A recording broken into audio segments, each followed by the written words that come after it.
Scorre l'acqua del Piavon davanti alla chiesa di Chiarano. Scorre dove un tempo l'acqua del Piave arrivava al mare. È terra trevigiana, piana come solo il mare ritirandosi lascia. E Ceggia, porto romano dell'antica Oderzo, testimonia questo lento arretrare dell'Adriatico per un orizzonte piatto rotto da tetti e campanili e alberi che svettano il cielo. Clarius sarebbe stato il primo coltivatore di questa centuria che si arricchiva del passaggio delle merci lungo il fiume verso la splendida Opitergium romana.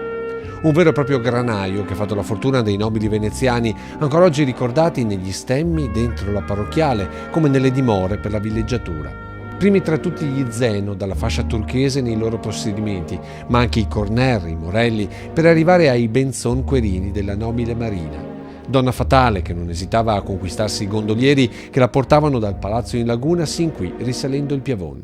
A lei è dedicata la venezianissima Mariete in Gondoeta, musicata qui, tra i suoi possedimenti in campagna. Storie d'amore e di fatica dei campi, dove la vita scandita dall'alba al tramonto è ancora raccontata dall'ultimo casone, tetto di canna palustre per un unico stanzone dove viveva tutta la famiglia contadina.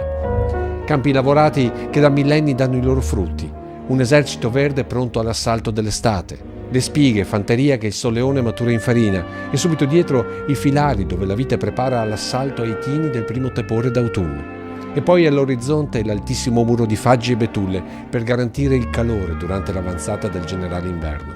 E ancora le 1000 tonalità dei fiori in questa primavera dove anche il sole sembra divertirsi con i giochi di luce sulla terra appena seminata.